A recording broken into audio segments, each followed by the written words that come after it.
Film की शुरुआत अमेय पटनायक से होती है, जो रेड डालने के लिए निकलता है। इस बार निशाने पर है राजस्थान का राजा, जो अपने महल में पूल पार्टी के मजे ले रहा है और अय्याशी में डूबा हुआ है। लेकिन यह रेड किसी मामूली इंसान पर नहीं, बल्कि एक बहुत बड़े राजा पर हो रही थी। यही वजह थी कि राजा तिलमिला उठता है।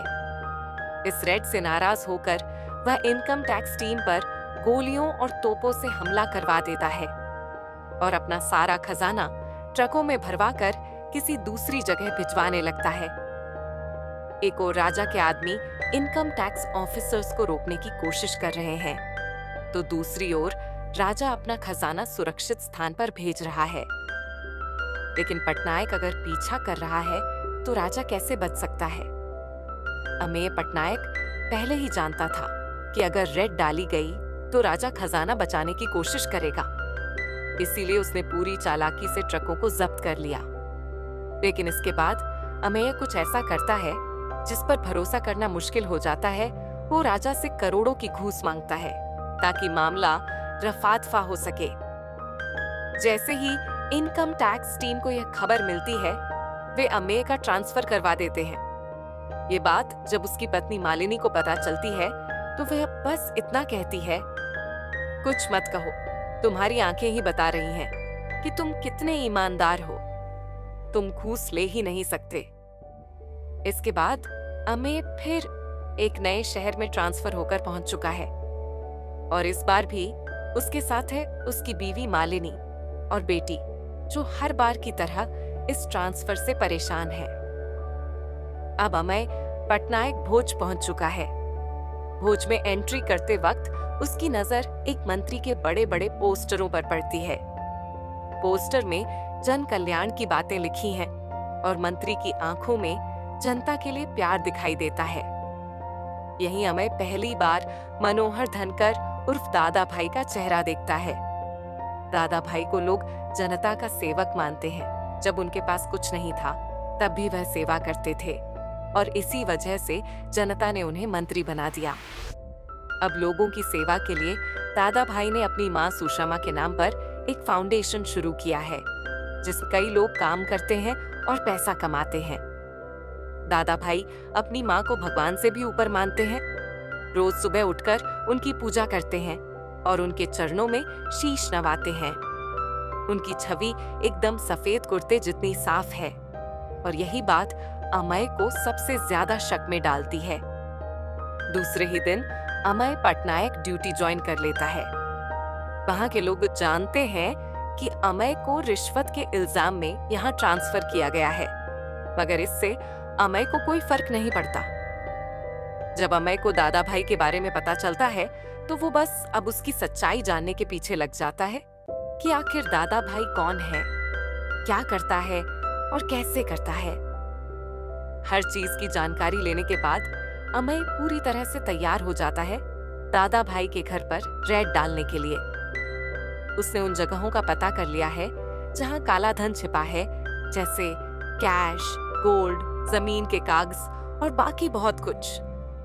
ये सारी जानकारी वो अपने बड़े अफसरों को देता है और वारंट के लिए कहता है, लेकिन अधिकारी कहते हैं कि बिना सबूत के वे वारंट नहीं दे सकते। मगर अमेय रुकता नहीं है। वह तुरंत 32 जगहों के लिए वारंट पेपर्स तैयार करता है और अफसरों को भेजता है। मजबूरी में उन्हें दस्तखत करने पड़ते हैं। अगली ही सुबह अमेय अपनी टीम के साथ रेड के लिए निकल पड़ता है।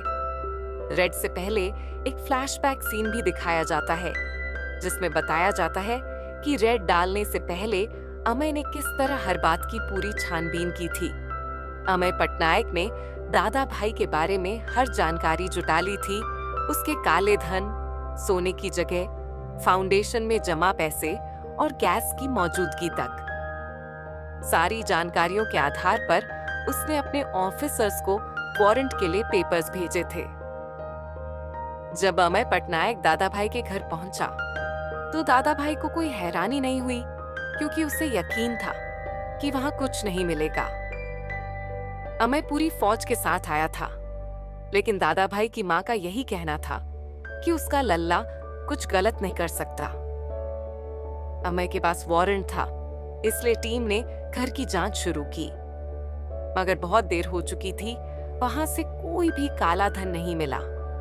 ये देख खुद अमय हैरान था, क्योंकि उसके पास पक्की जानकारी थी। फिर भी कुछ नहीं मिला। इसके बाद भी अमय फाउंडेशन में छापा मारना चाहता था, लेकिन बाहर जनता इकट्ठी हो चुकी थी और आयकर विभाग के खिलाफ नारेबाजी कर रही थी। दादा भाई कहता है कि इन हालात में अमय नहीं जा सकता, इसलिए वह खुद उसे फाउंडेशन ले जाता है। अमय को पहले से फाउंडेशन की जानकारी थी। फाउंडेशन के बाहर एक हाथ की मूर्ति थी, जिसे अमय ने पहले सोने की माना था, लेकिन जांच करने पर वह पीतल की निकली।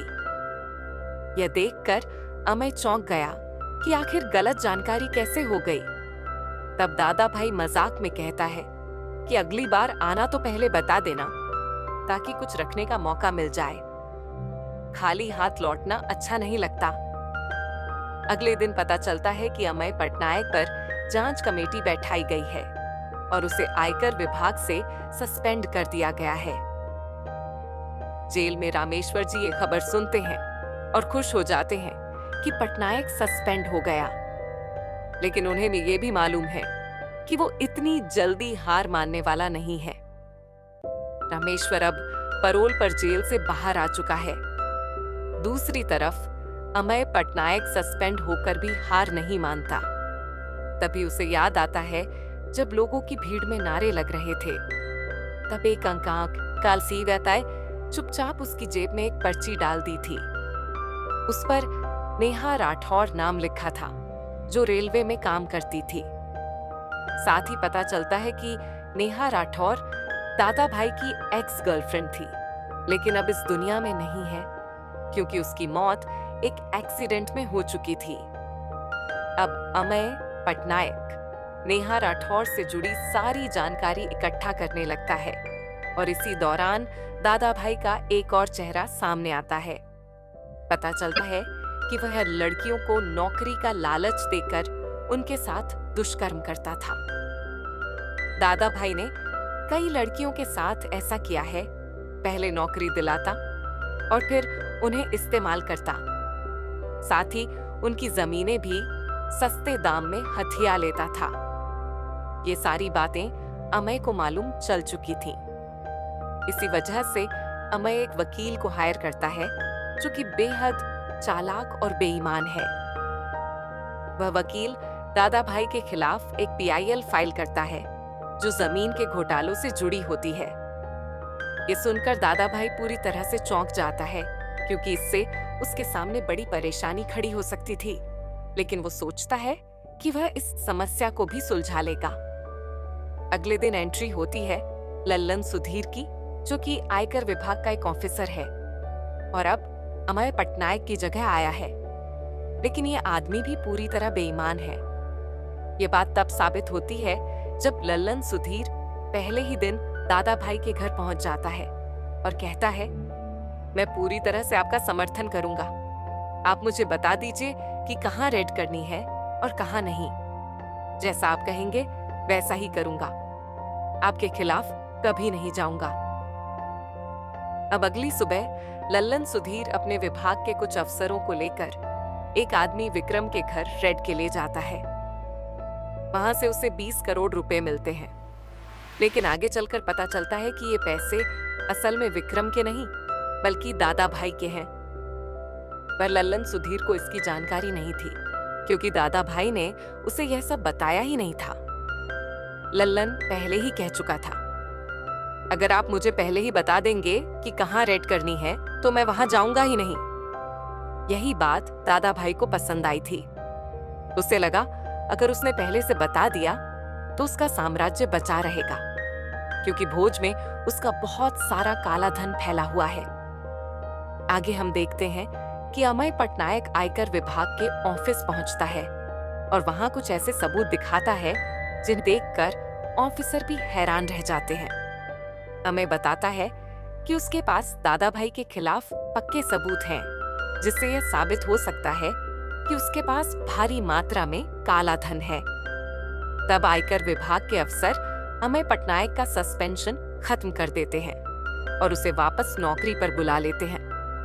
उन्होंने ये फैसला इसलिए किया क्योंकि अमेय पटनायक ने उन्हें वादा किया था कि वह दादा भाई के यहाँ से 500 करोड़ का काला धन निकाल कर लाएगा।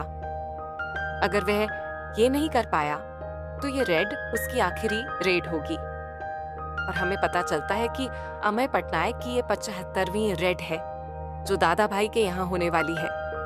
दूसरी तरफ हम रामेश्वर को देखते हैं जो एक न्यू होटल में है और जानता है कि ये होटल दादा भाई का है। उसे मालूम है कि यहाँ मूल को सो दंड की गर्जन होने वाली है और पटनायक खुद चलकर इसे बर्बाद करेगा। वह कहता है कि जब खुद बर्बाद हो जाओ तो दूसरों की बर्बादी देखने में मजा आता है।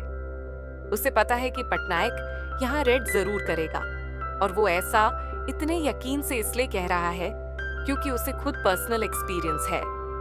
आगे हम देखते हैं कि अमेय पटनायक अपनी टीम के साथ दादा भाई के नए होटल में पहुंच जाता है जो हाल ही में बना है। दूसरी तरफ दादा भाई इस होटल में नहीं बल्कि दिल्ली की एक रैली में बिजी थे। पटनायक की टीम के पास अब वारंट है और वे होटल में काले धन की तलाशी शुरू करते हैं। उन्हें यहाँ इतना ज्यादा काला धन मिलता है कि ऑफिसर कहते हैं कभी कभी अफसोस होता है कि हम रिश्वत क्यों नहीं लेते। जब दादा भाई को पता चलता है कि उसके न्यू होटल में रेड पड़ चुकी है तो वह बौखला जाता है और तुरंत दिल्ली से भोज के लिए निकल पड़ता है। इधर पटनायक की टीम इतनी बड़ी रकम और सोने को देखकर दंग रह जाती है। उधर दादा भाई भोज पहुंच चुका होता है और जानता है कि पटनायक और उसकी टीम को कैसे रोका जाए। इसीलिए वो बहुत सारे लोगों को लेकर होटल पहुंचता है जो हमला करने वाले होते हैं। पुलिस उन्हें रोकने की कोशिश करती है लेकिन नाकाम रहती है क्योंकि वे बहुत बड़ी संख्या में होते हैं। पटनायक को भी पता है कि अगर ये लोग अंदर घुस गए तो सब खत्म हो जाएगा। तभी उसके दिमाग में एक आइडिया आता है। वो ऊपर फ्लोर की एक बड़ी खिड़की तोड़ता है और वहां से नोट बरसाने लगता है। अब जो लोग हमला करने वाले थे वो सब नोट बटोरने में लग गए थे। यह देखकर दादा भाई हैरान रह गया। इसी का फायदा उठाकर अमेय पटनायक अपनी टीम के साथ वहां से निकल गया।